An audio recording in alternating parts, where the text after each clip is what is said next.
Hi and welcome back to another Amazon selling video. If you're new to my channel, my name is Nikki Kirk and today we're going to be talking about pricing, price tanking, and how to avoid it. So I'm going to be covering how I've always done my pricing for the last 5 years, as well as things you can do to see if it's possible a price tanking might happen before you buy it, and what to do if you have something in the Amazon warehouse that is tanking in price. Now, obviously, if you have something that's FBM or that you're fulfilling yourself, fulfilled by merchant, then you can just return it to the store, right? You can take your listing down. But once it's in the Amazon warehouse, it's a little more difficult. So I'm just going to go over my strategy for pricing. One of the number one questions I'm often asked is, do I use a repricer? And the answer is no. I have never used a repricer. I actually think that because of the way they're set up and they're pretty difficult. In fact, I tried to do one recently. I couldn't figure it out, so I just didn't even do it. Is that if you don't set it up correctly, you're actually causing the problem and making that race to the bottom and possibly losing out on profit through the whole process. So if you are going to use a repricer, please do your research. I'm sure there's YouTube videos out there, and make sure you set it up properly so that you're not causing a race to the bottom and losing profit. So if you are selling on Amazon, I'm sure you've had it happen where you send something into the warehouse, it's making a great profit, and then all of a sudden all these other sellers pop on and the price is going down, down, down, and suddenly you are out of profit and you're like, what the heck? How are these people even making any money? Assuming you all got it at the same place, right? So it's really frustrating, but unfortunately it is just an everyday part of selling on Amazon. But these are the strategies that I use so that doesn't happen, or if it does happen, at least I'm covered and I'm not losing money. So right off the bat, when I'm outsourcing, I have my $5 minimum profit rule. The reason I do that is because of this example, right? So if it's going to at least make me $5 profit, 50% ROI, then I know I have some buffer room. So say I got something for $5 and it makes $5 profit. If I sent it in and the price came down $1 or $2 and I'm still making $3, that's pretty good. At least I'm not losing any money. So that's why I have that $5 rule. If you buy something from the dollar store and it makes $1 profit, but now the price is tanked, you're really quickly losing money on that instead, because now you've sent it into Amazon. That obviously costs to ship it in, right? You had to put a label on it, you had to polybag it. All these different things are costs of that item, and where if you're only having $1 profit to begin with, then it's a lot more chance that you're gonna lose money totally. So that's why I have my $5 minimum profit rule as well as 50% ROI, and that really comes into play if I'm buying something for $20. I want to at least be making $10 profit. Otherwise, is it really worth my $20 to only make $5 profit? Probably not. So those are just my personal rules, and that's why I have them for this specific thing, price dropping. So do what you're comfortable with, but that's what my rule is personally. Also, when I'm sending stuff into Amazon, I'm always pricing it $1 or $2 above the buy box. So if I buy it, the buy box is $19.99, I'm gonna make $5 profit. That's great. I bought it because I'm good with that, right? But when I send it in Amazon, I'm actually gonna send it in at $22.99 or $21.99. The reason I do this is so that if the price should actually go up, I'm not the one now at $19.99 when I sent it in, even though the price has gone up to $22.99. When mine hits the warehouse, now I'm that person dropping the price, right? And I didn't mean to do that. It might just because I didn't pay attention. I sent it in at $19.99. I was good with that profit. But if the price has gone up, I obviously want to match it up. So I send everything in, I list my stuff $1 or $2 above the current buy box when I'm listing it. That way it just accounts for that and I won't be the one dragging it down should the price go up. Another thing I look at in the first place before I ever buy a product and I send it in is, where did I get it and how widely available is it? If it's an item, a seasonal item at Walmart, when any seller can go into Walmart and scan it, that has a higher ability probably that more people are going to go find it and send it in. And as of course, the more sellers that are on a listing, the more chances are that the price is going to come down because everyone freaks out and drops price to make that sale. We'll get into that in a second. But that is, if it's more widely available, it's going to be harder to find. Now there's some local discount stores that are only here in this state, so that's going to be a lot harder for every other seller to find. Right now they might have them in discount sellers, different stores in other states, but they might not. So that is a pretty much safer bet that the price is going to be held steady. Of course, I always recommend using Keepa to check price volatility. You can see the price over time on Keepa, and if it was always kind of at $20, it's probably pretty likely that it'll still be at $20 for, you know, you'll be good to go. But if it was at $20 and $11, then it went up to $24 and back down to $12, that is not a very stable price, and so it's a lot more likely that the price will go down.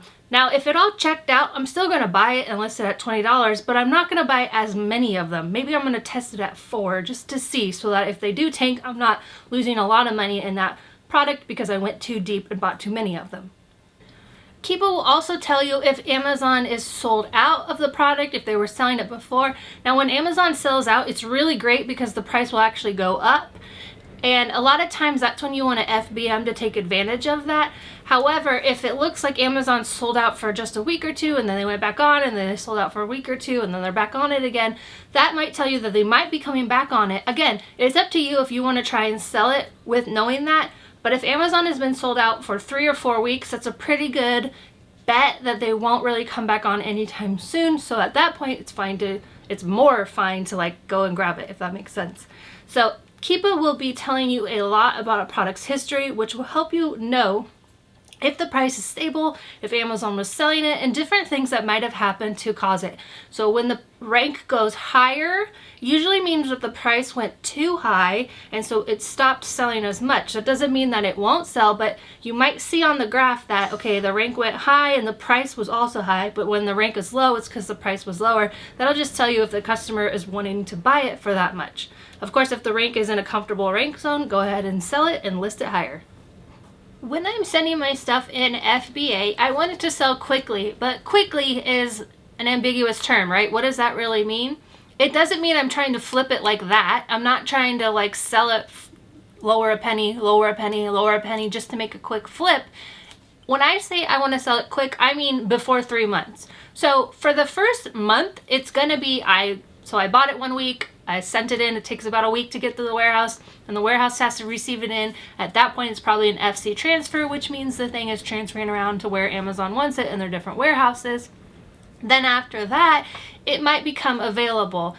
While something is an FC transfer, I am not trying to price match or hit the buy box price or anything like that. And I'll show you why in just a second. But so that's about a month of it right there. So I obviously am not going to sell it within that first month unless it gets available faster, which does happen if you're sending it directly to a warehouse and it'll be available like that. However, if it is transferring around, that's one set of time frame. Once it's available, that's when I start actively pricing and managing my prices more proactively than just when it's moving around and en route to the warehouse. So from the time it's now available, I would like to sell it within 4 to 6 weeks. Hopefully if it's a good product, it's got the right rank and all that, it should sell itself. After 3 months is when it starts to become excess inventory, which does not have any additional long-term inventory fees or anything like that. You still have your monthly inventory fees on it. However, Amazon does start to flag it as excess, and so if it hasn't sold by 90 days of being in the warehouse, it's probably got an issue, and at that point I'm just pricing to move it. But that's what I mean by quick. So some sellers or YouTubers out there, I think, are trying to teach people to make a quick flip and make that quick buck. But if you're trying to really do this as a business and make money and be profitable, that's not going to work in the long run. It might make a flashy video, but it's not really going to make you money on Amazon. And if that's what you're trying to do with your business, then you really want to be smarter with your pricing strategies. Okay, so you did all that checking, everything looked good, you went ahead and sent them in, and then all of a sudden all these other sellers come on and they're dropping it for half the price, and you're like, how are you making any money on this? What should you do then? First of all, don't panic. Don't try and drop your price. Don't just match their price. Don't panic. Instead, do a little bit of research and price accordingly. Things to look out for. What is the current rank? How many sellers are there? How many sellers have that much inventory? All of these things are available to see on the Amazon product page, so you can click in when you're manage inventory. You want to click over into the product and just take a look at what the sellers have, how many they have, all this extra research, which I know is extra time, but if you're trying to make a profit, it might be worth this time, especially to figure out in the beginning so that you kind of know what you're doing and you can minimize any profit loss. Okay, so here's an example of a product that I scanned last week, and of course I bought it. Because you can see here, the low price for FBM is $90, but FBA, which is what I'm going to send it in, for sellers at $122. It cost me $39, so obviously this is a great product, right? I should be making almost 100% ROI on $39. Then I get home and I'm packing it up and I see that the price is now $52.99 and $57 with 9 FBA sellers. What the heck? Like literally I'm not even gonna I'm losing 9 cents at this point if I sent it in. Now, of course at this point I could take it back to Walmart where I got it and just like cut my losses and not even deal with it. But how does this happen like in a week? In a week it lost, what is that? $60? People undercut it that fast. So this happens not all the time this bad, but it does happen pretty much every day where Amazon, the prices will drop as sellers drop their price. So what can we do and what happened in this situation? I'm going to give you what I think and what I would recommend doing. So what I'm going to assume happened with this one is that some FBA seller, now they could have got it for cheaper somewhere else, but what I'm thinking is that an FBA seller just blindly matched the low price. So when you're in your manage inventory, you'll see there that it's like featured offer, your price, and then the lowest price, and you can just go ahead and click match. But if you're not paying attention and you just go ahead and click match, you're matching an FBM offer when you are FBA and you are more likely going to get the sell. Not only that, what if that seller only had one? Let them sell out, and then the price is going to go back up to that $122. So those are all different things that might happen, and when I say don't blindly match the buy box, that is exactly why. Okay, so here's how you can look at a product page and see how many inventory people have, where their inventory is, if you should even be matching them or if you should just wait them out, or if you actually will win the buy box above the price that they have because yours is available. So here's an item that I found at Walmart. So if you happen to find it, I'm pretty sure it still makes a good profit, so definitely check it out. But you can see here this delivery date when I click in. So we've got this FBM seller here for $17.99. You can see the product page, the buy box right now is $16.99, but the FBM seller, which again, you can see here, it's Golden Treasure Shop, sold from and shipped from the same people. And just launched means there's a new seller. That doesn't necessarily mean anything, but it does come into account because a new seller is less likely to be smarter with their pricing, unfortunately, if you're not watching my videos. But anyways, so just know that if they are just launched, let those people sell out. So we have, they might be trying to do that quick flip thing. You don't want to do that. You want to flip it quick, but quick, you know, in 3 months, not quick like I need to get rid of it the same day I listed it. That FBM seller is $17.99. Then down here we have an FBA seller. This is a Keepa extension add-on, so I can see that she has one in stock for $16.99. But you see here that the ship date, so we are on March 26th right now, and you can see that their ship date is actually April 6th or 7th. That means it's still an FC transfer.